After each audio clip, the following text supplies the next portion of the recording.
UP bar council ने Allahabad high court और प्रदेश भर की निचली अदालतों में प्रैक्टिस करने वाले 1,96,000 अधिवक्ताओं के वेरिफिकेशन का कार्य पूरा कर लिया है। इसके साथ ही 1,30,000 अधिवक्ताओं को महाधिवक्ता के हस्ताक्षर से COP यानी सर्टिफिकेट ऑफ प्रैक्टिस भी जारी कर दिया गया है।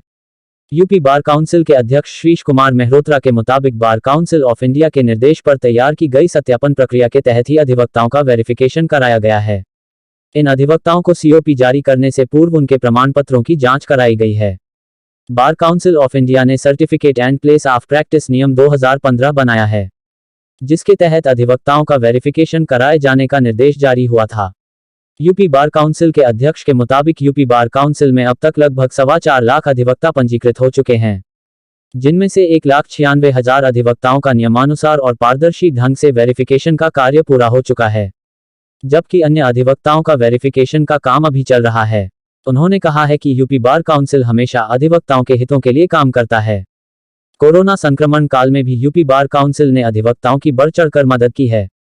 बार काउंसिल ने अपने वार्षिक बजट से भी ज्यादा धनराशि अधिवक्ताओं की मदद में व्यय की है।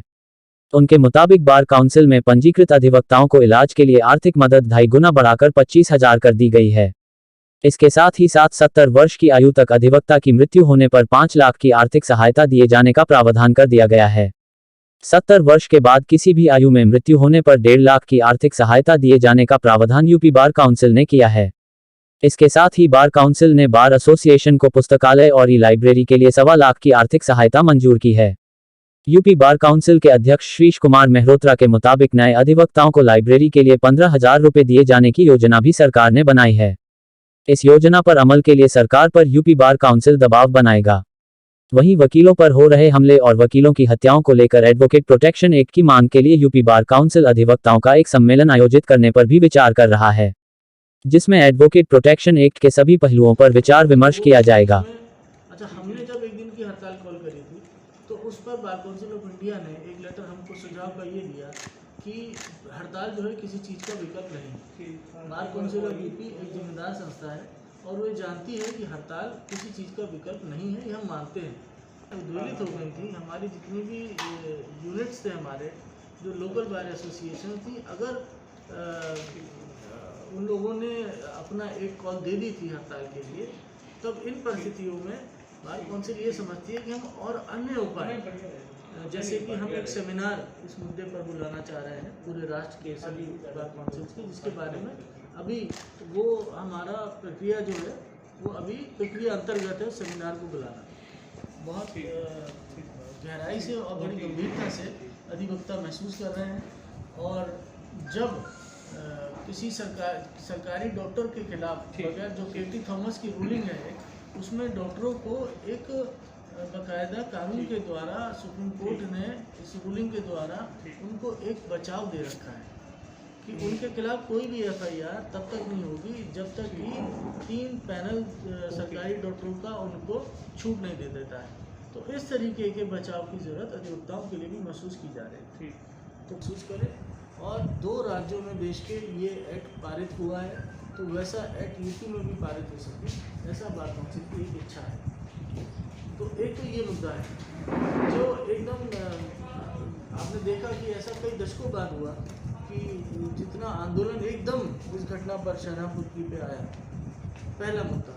दूसरा, यूपी ने ये समझा है कि हम इस बात को मानते हैं कि हर चीज़ का इलाज हड़ताल नहीं होती है, और इसके लिए हम एक वृहद स्तर पर समाज में, खास तौर से न्यायिक जगत में एक चेतना लाना चाहते हैं, जिसके लिए बार काउंसिल ऑफ यूपी शीघ्र ही एक नेशनल स्तर पर एडवोकेट प्रोटेक्शन एक्ट पर सेमिनार बुलाना चाह रही है, जिसके लिए हमें पहले कुछ ज़रूरी साथियों से विचार विमर्श करना है और हमें बार काउंसिल ऑफ इंडिया से भी इसकी अनुमति लेनी है। तो उसको करने के लिए हम ये चाहते हैं कि जल्द से जल्द ऐसी एक सेमिनार उत्तर प्रदेश में कहीं भी बुलाई जाए। बार काउंसिल इस घटना पर अपनी गहरी निगाह बनाई हुई है। यूपी बार काउंसिल के पास यदि शिकायत आती है तो वो निश्चित रूप से इस पर एक्शन लेगी, और यदि यूपी बार काउंसिल से अपेक्षा की जाती है कि कोई समयव एक्शन यूपी बार काउंसिल ले, तो संबंधित पक्षों से राय करने के बाद जो भी लोग हैं इसमें, मैं आपको ये बता दूं कि ये संस्था जो है हाईकोर्ट बार एसोसिएशन बड़ी सम्मानित संस्था है, और जो एल्डर्स कमेटी के भी लोग हैं, ये वो लोग हैं जो हमारे मेंबर रह चुके हैं बार काउंसिल के सीनियर मेंबर्स ये लोग रह चुके हैं। और मैं आपको बताऊं कि मैं तो स्वयं इन लोगों के पैर छूता हूं, मेरे मन में इन लोगों के लिए बड़ा सम्मान है। हमने अभी उन्हें बुला के यहाँ सम्मानित किया था। और हमारे जो दूसरे पक्ष के अध्यक्ष हैं भाई अमरेंद्र नाथ सिंह जी, उन्होंने अपने हाथ से सम्मानित किया इन सब लोगों को।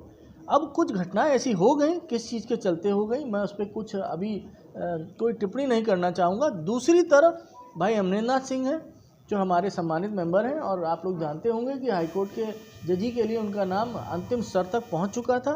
तो दोनों तरफ से सीनियर डेजिग्नेटेड एडवोकेट्स हैं। मेरी राय यह है कि अच्छा होगा कि ये लोग आपस में बैठकर इसको अच्छे से सुलझा लें, और अगर नहीं तो बार काउंसिल से जो भी अपेक्षित है उसके लिए बार काउंसिल इस मैटर को रिजॉल्व कराने के लिए सज्ज है।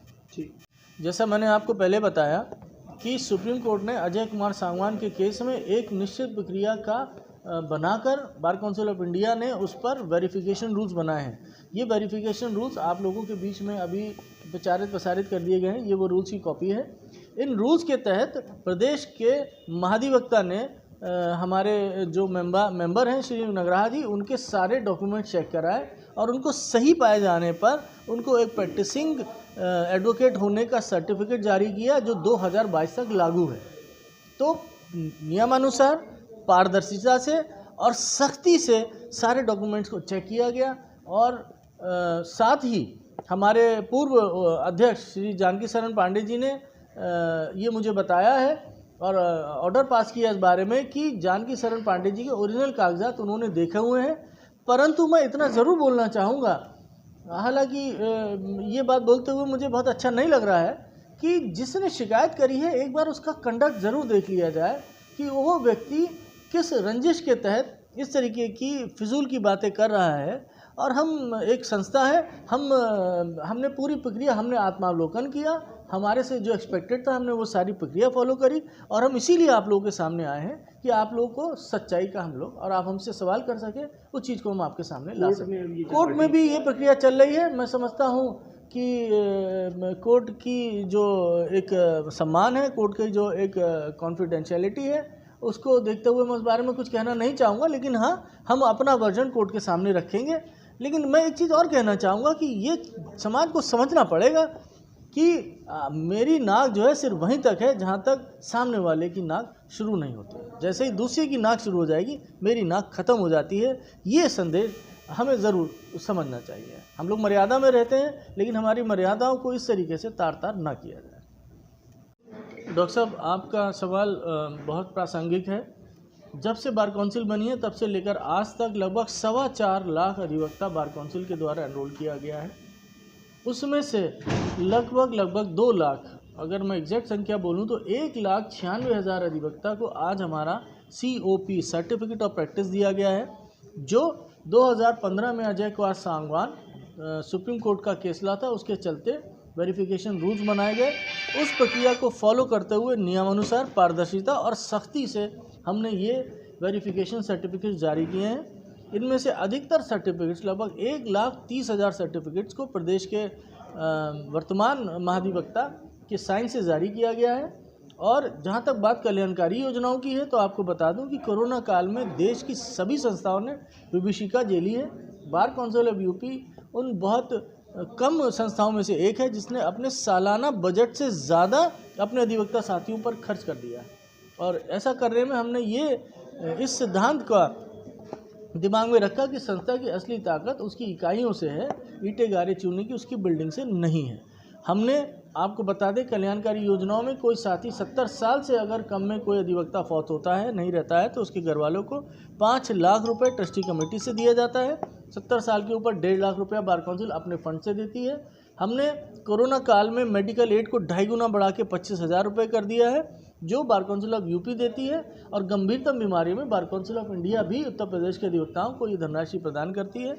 हम सभी अपनी संबंधित बार एसोसिएशंस को लगभग 1.25 लाख रुपए की ई-लाइब्रेरी प्रदान करते हैं। और इसके साथ साथ उत्तर प्रदेश अधिवक्ता कल्याणकारी न्यासी समिति की एक स्कीम है जिसका 10 रुपये का टिकट लगता है। उस स्कीम में 1.5 लाख से बढ़ाकर 5 लाख घोषणा कर दी गई है राज्य सरकार के द्वारा। हम ये आशा ही नहीं अपितु विश्वास रखते हैं कि जल्द ही ये घोषणा जो है ये लागू करा दी जाएगी राज्य सरकार द्वारा। और इसी के साथ साथ नए अधिवक्ताओं को 15,000 रुपये की धनराशि लाइब्रेरी फंड के नाम पर दी जाने का प्रावधान भी पहले जीओ जारी किया जा चुका है। मेरी ये मांग है सरकार से कि इन योजनाओं को जल्द से जल्द लागू करे और हमें ये विश्वास है कि जल्दी ये योजनाएं लागू हो जाएंगी। एक कॉन्फ्रेंस शाहजहाँपुर के अंदर कोर्ट परिसर में जो दुर्घटना हुई वो बहुत दुर्भाग्यशाली है और बार काउंसिल ने, चूँकि एक अधिवक्ता की हत्या हुई परिसर के अंदर, इस बात पे पूरा प्रदेश का अधिवक्ता, देश का अधिवक्ता उद्वेलित हुआ और शोभ में डूब गया। इसलिए बार काउंसिल ऑफ यूपी इस बात की मांग करती है कि मृतक अधिवक्ता के लिए कंपनसेशन दिया जाए और पूरे अधिवक्ता वर्ग को अदालत के अंदर या बाहर भी ऐसी सुरक्षा प्रदान की जाए जो वो ऑफिसर ऑफ द कोर्ट होने के नाते अधिकारी है।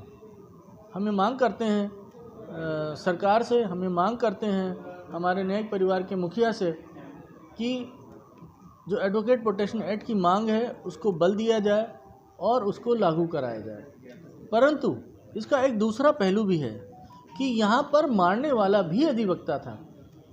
इस पहलू को बार काउंसिल ऑफ यूपी ने बड़ी गंभीरता से अपने निर्णयों के द्वारा, हमने जो हमारे पास डिसिप्लिनरी पावर है कि कोई व्यावसायिक कदाचार का दोषी अधिवक्ता होता है तो हम उसका लाइसेंस निरस्त कर सकते हैं, वो प्रक्रिया हमने चालू कर दी है। एक अनुशासनात्मक समिति का गठन कर दिया गया है। इस समिति को एफआईआर और सारे साक्ष्य प्रोवाइड करा दिए गए हैं। निलंबन की पावर, हम निष्कासन की पावर रखते हैं, निलंबन की power bar council of India की पावर है।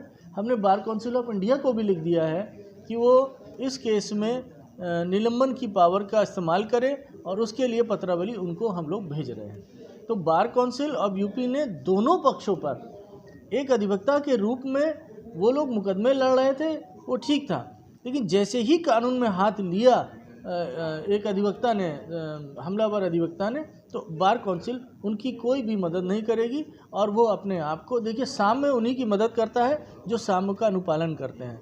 जो आदमी कानून को तोड़ेगा उसकी मदद के लिए बार काउंसिल सामने नहीं आएगी।